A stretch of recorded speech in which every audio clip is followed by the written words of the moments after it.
technology that is built for your every sense. Acer Pure from Acer.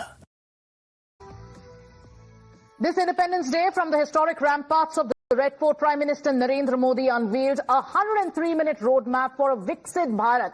Amidst the economic announcements and social pledges, one strategic reveal stood out. That is the announcement of Mission Sudarshan Chakra, which is a next-generation weapons and surveillance initiative. Mission Sudarshan Chakra is designed to give India's key strategic sites a tech-driven Sudarshan Kavach by 2035, that is in the next 10 years. Now, this mission will be indigenous. It will be highly precise and will be built to neutralize threats before they can be executed. Inspired by Lord Krishna Sudarshan Chakra, a weapon that never missed its mark, this is a vision for an India that is lethal in its defense and in its offense. आने वाले 10 साल में 2035 तक राष्ट्र के सभी महत्वपूर्ण स्थलों, जिनमें सामरिक के साथ साथ सिविलियन क्षेत्र भी शामिल है, जैसे अस्पताल हो, रेलवे हो, जो भी आस्था के केंद्र हो, उन्हें टेक्नोलॉजी के नए प्लेटफॉर्म द्वारा पूरी तरह सुरक्षा का कवच दिया जाएगा। ये सुरक्षा का कवच लगातार विस्तार होता जाए, देश का हर नागरिक सुरक्षित महसूस करे, किसी भी प्रकार की टेक्नोलॉजी हम पर वार करने आ जाए, हमारी टेक्नोलॉजी उससे बेहतर सिद्ध हो। और इसलिए आने वाले 10 साल 2035 तक मैं ये राष्ट्रीय सुरक्षा कवच का विस्तार करना चाहता हूं, मजबूती देना चाहता हूं, आधुनिक बनाना चाहता हूं। और इसलिए भगवान श्री कृष्ण से प्रेरणा पाकर के हमने श्री कृष्ण का जो सुदर्शन चक्र था, उस सुदर्शन चक्र की राह को चुना है। Srinjoy Chaudhary, consulting editor, joining us live. Our Rajagopalan, senior journalist, Mannan Bhatt, Navy veteran, and also group captain, Dr. M.J. Augustine Vinod, also with us on this broadcast. Jai Hind and good morning to all of you. Bringing in Srinjoy first. Srinjoy, how do you look at the mega announcement by the Prime Minister, the unveiling of Mission Sudarshan Chakra this Independence Day? Well, that process, it's naturally a brilliant idea, and the process has already begun. In fact, some years ago, the idea was first talked about, and the first priority at that point was to protect the NCR, Delhi, actually the National Capital Region. And there was supposed to be a BMD, Ballistic Missile Defense System, for it. From what I just spoke to people again, people who were involved in this at that time, and they said some tests had already happened. Now the idea is to spread it. Even then, the idea was to spread it to larger parts of the country, the metropolitan cities to protect the population, and then strategic places like Bark and so on, Bhabha Atomic Research Center and so on. So this process had begun, but this announcement will be a very major one, because the idea is to protect the people of India. And there cannot be anything more important. At the end of the day, what is all of this for? Is to protect the people of India. So this is an important project. It will require technological prowess. It will require more inventions. And in these days of high tech and all that, surely it is achievable in 10 years. It will require a lot of effort. Right. Now, even at that time, some tests have already taken place.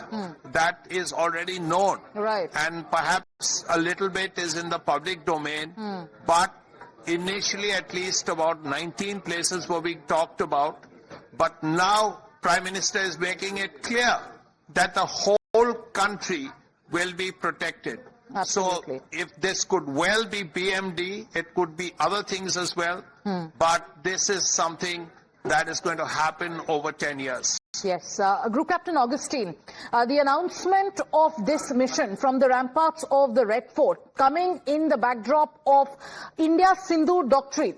How do you look at this announcement and what are your expectations? I was extremely happy to hear PM talking about it because, I can now say it after 5 years down the road. I was the first Secretary Ballistic Missile Defense, and the gentleman who talked about it, we and a couple of us were the first of the architects who imagined such, protection umbrella initially for Delhi and subsequently for, like PM said, multiple important locations in India because security and safety, it comes at a cost. And when you're flexing your muscle and when you're making a statement in the world, especially to people, the likes of Trump and all, you need to have your house protected and house in order. So that is the probably the first step one would take before you start doing that. And unlike the island called, the North America, we are surrounded by inimical forces and people who are sort of jealous at us. So therefore, it is very, very important. And I would, categorize whatever he spoke into probably, major 3 or 4 subheads, putting it as, short-term, long-term and resolve on security and optimism for the future. So short-term relief measures that he talked about, which was again music to my ears, and probably took wind out of the sail. Who said, Gabbar Singh tax and all that, the GST cut, job incentives, those are short-term things. And long-term nation-building goals is something which again really touched my heart.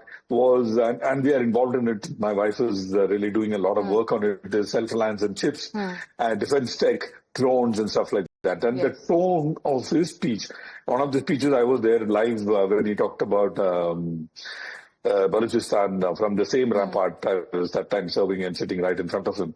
The tone mixed with resolve on security, giving a clear-cut warning to Pakistan, which I have never seen from the rampart any Prime Minister doing.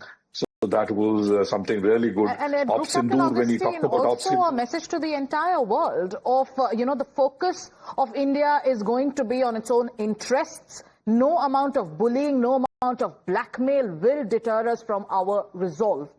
Let me take this question to our Rajagopalan, senior journalist, who's joining us this morning. The symbolism of the Prime Minister's, message and the announcement of Sudarshan Chakra mission, the invocation of Lord Krishna, the messaging of Suraksha Kavach, the loud message to India's enemies. How do you just look at the symbolism of this announcement when the Prime Minister once again puts nation first and talks about how India's security is paramount?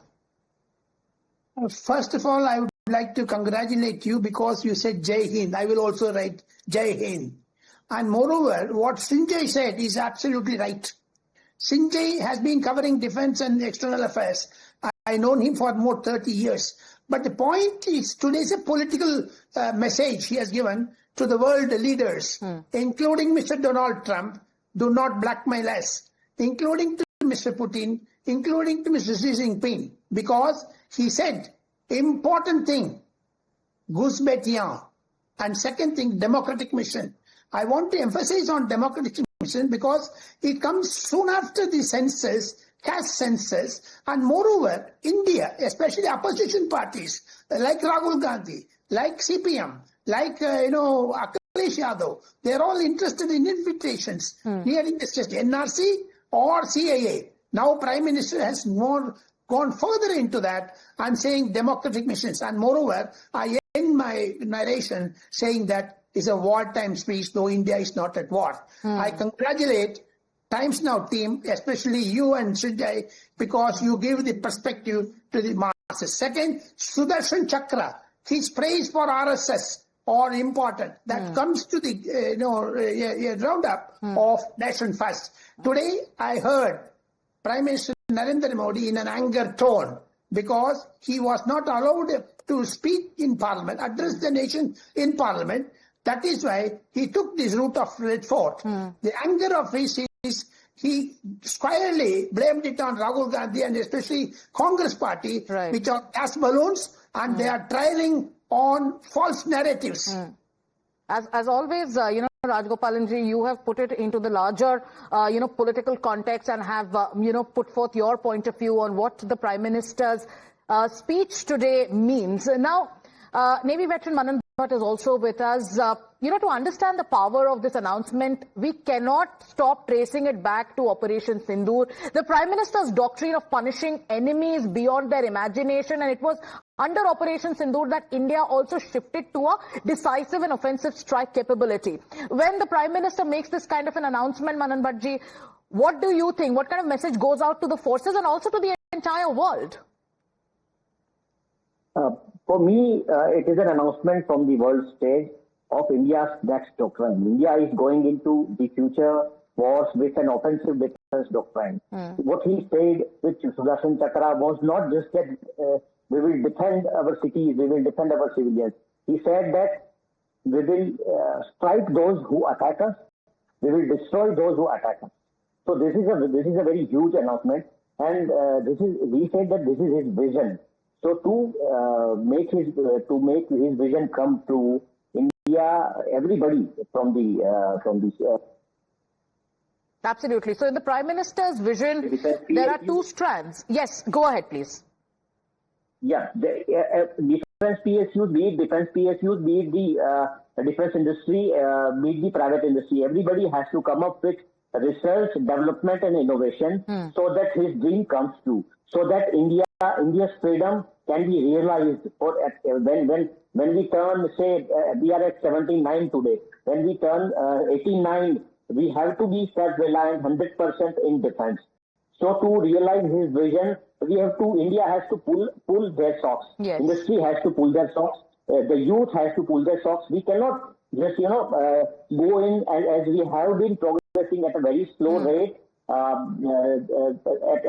At certain point, India, if we want to, because this is a very challenging time. Yes. And it also gives us an opportunity when US has put up so many sanctions on, I mean, the trade war is going on, and in this case scenario, we are also seeing that the engines for LCA Tejas are also being delayed. For that also we are dependent on GE. So once and for all, it is a very high time for the defense industry to gather their wits and do their best so that the vision that Prime Minister has just today. And in this very vision, there are two strands: the ability to strike deep and the capability to defend absolutely from the foundation of a new era in national security. Gentlemen, I'll have to take a short break at this point of time, but we'll be back as we decode the highlights of the Prime Minister's 103-minute Independence Day speech. Taking a short break. Blood, struggle, and sacrifice. Revolutionaries who shaped Bharat. Valor that left an indelible imprint. Time now salutes freedom fighters.